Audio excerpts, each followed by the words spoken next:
Hello, welcome to the show. I'm Jacquelene Close-Moore. You're on A1R Psychic Radio and Moonstruck TV, and I'm back. Anyway, yeah, it's been a week, hasn't it? So I saw someone before saying on the Facebook live feed that it's been a heavy week for them. And, you know, they're wanting a reading, but also, you know, how to deal with heaviness. It's been one of those years, really, if we sort of look at it. It's like, who's coming out of this year thinking it's fantastic? Well, actually, it kind of is, because it gets us to reassess, you know, what we're doing in our life and, you know, how it's all working for us, and whether indeed we should have worn these headphones. But in the meantime, today I wanted to cover, you know, how to deal with immature or toxic parents. It can kind of be a heavy load for the child or the adult child of a toxic parent or an immature parent.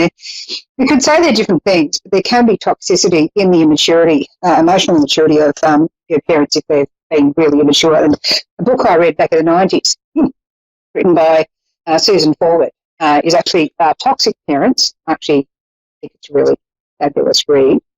Oh, wow, you can actually see it the right way. So it's about overcoming the hurtful legacy and reclaiming your life when you've had to deal with toxic parents. And so it actually asks some really good questions on the back here. Are you the child of toxic parents? When you were a child, did your parents tell you were bad or worthless? Did your parents use physical pain to discipline you? I have a long argument about that one. That was a generational thing. But, you know, did you have to take care of your parents because of their problems? Were you often frightened of your parents? Did your parents do anything that you had to keep secret? Now that you're an adult, do your parents still treat you as if you were a child? Do you have intense emotional or physical reactions after spending time with your parents? I'd also argue you also have those same reactions when you're about to see your parents, like in the lead up to it, just build up and it's like, you know, that sort of thing. Your parents control you with threats or guilt. Do they manipulate you with money? Manipulation with money, by the way, is actually called financial abuse. That never used to be considered a thing, but in Australia that's now actually considered domestic violence, by the way. But do you feel that no matter what you do, it's never good enough for your parents? So that's the sort of thing that you can find with toxic parents, and it actually goes into a number of you know, personal stories of clients of Susan Forward, and their names have been changed to obviously protect their confidentiality.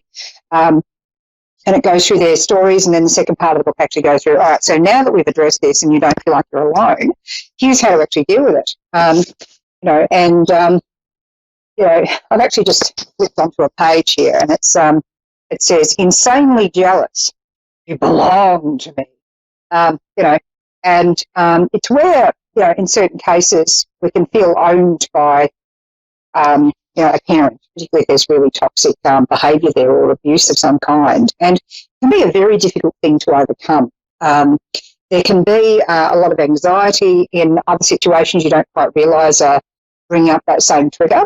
And how I deal with clients when I've got someone in front of me who's got just the most horrendous story about what's happened with them growing up, and role reversals where they've had to raise their own parents, like, you know, they've got a complete role reversal where they're the parent as a child, you know, and the parent's actually being a child, you know, and then how to deal with that as an adult. So sometimes there can be anxiety with that. There can be some people, like particularly covered in this book,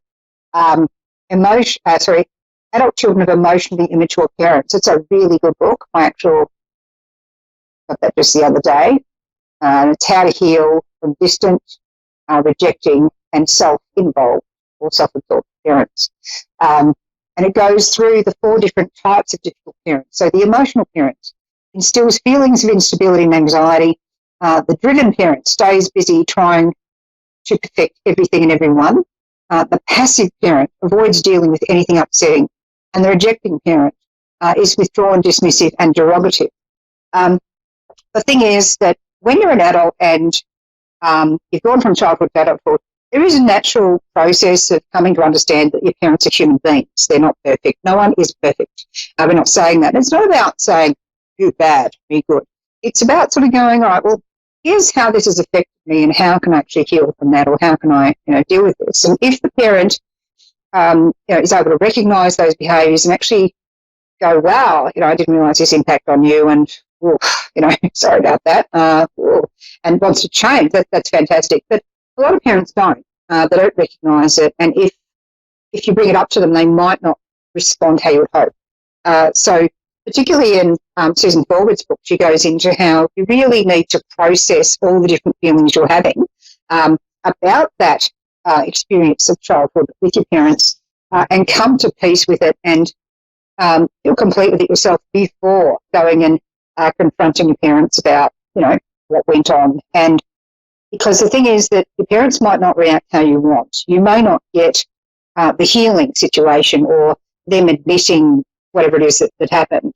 You might not get the reconciliation you're wanting. And there are situations where it's very healthy to forgive and then have that person in your life.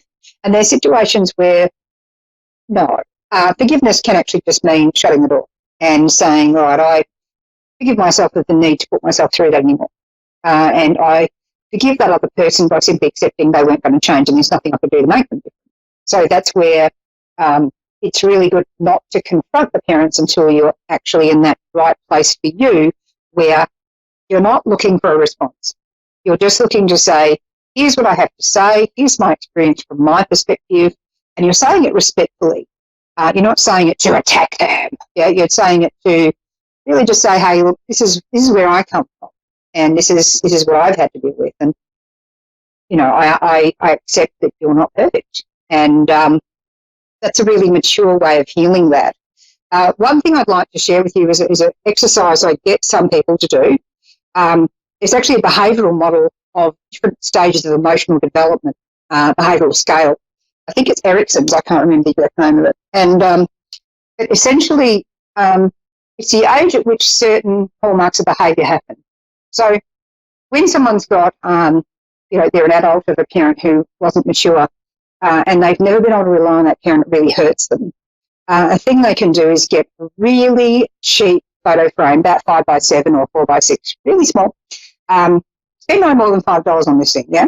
And get the photo that represents your parent at the age at which you felt they stopped developing. It might be where they actually experienced a trauma and didn't go beyond that space. But at the stage at which you can see they stopped emotionally growing. And then get that and make it a black and white picture. Put it in the frame, put it on the mantelpiece, so that whenever they're acting in a way that's very immature, instead of hating on them or feeling lost, you can actually go, well, what would I expect of a 4-year-old or a 7-year-old or a 15-year-old? We're not going, therefore I'm judging them. It's, well, this is where they stopped and that's where they were hurt, or I can have empathy for that and empathy for myself because I don't need to expect that from them anymore, and instead be okay with where you're at. Now, not everyone's going to be ready to do that. There's going to be, for some people, which that's going to be a really good thing to do. Other people, it's not going to work. You have to really listen to whether that resonates with you. The thing I also get people who that resonates with to do is to have a picture on the opposite wall in full colour of their own achievement. It could be their happiest moment in their life. It could be when they won an award. It could be some sense of recognition. It could be a favourite painting they've done that makes them feel really happy. And so whenever you're looking at the photo of the parent going, oh, but okay, yeah, that's right. I just don't need to expect that because I accept this is where they're at. They're not going to change. I can breathe and let go of that, black and white, small. We're looking through a window at them. We're not in the photo. We're not bringing it in. So if their image triggers you, obviously don't use that. If you could use another image that reminds you that you don't have to rely on that person, and instead then you look at your picture up on the wall and go, actually, I'm doing okay, and there's some clients I've actually sat there with and they've told me what's happened, and I've said, well, congratulations for you for raising yourself, for coming out of that really quite well and being able to do things in the world. And what often seems common with children of immature parents is they tend to become hyper responsible, particularly as adults, and so they take on a sort of sense of wanting to find purpose and wanting to help other people. It can leave them open to relationships with people very similar to their parents, so you've got to watch that. All I've had time to cover in today's episode has just been something you can do with that and some books you can connect with. There's another one called Trapped in the Mirror by Elin Gollum. Gotta love the surname. and it's the adult children of narcissists and their struggle for self. I love the dedication, and it says, to my mother, whose last words on her deathbed were, I really must learn how to assert myself. I mean, it kind of encapsulates the whole experience, doesn't it? Make your life about you and love yourself. Just remember that. If you're having a heavy time, do that. I'll be on my Facebook page, Jacquelene Closemore Live, if you're wanting a brief meditation on how to clear the energy this week. And in any case, I'll catch you next week. There's more shows on A1R, Psychic Radio, and Moonstruck TV this evening. Catch you next week. Bye.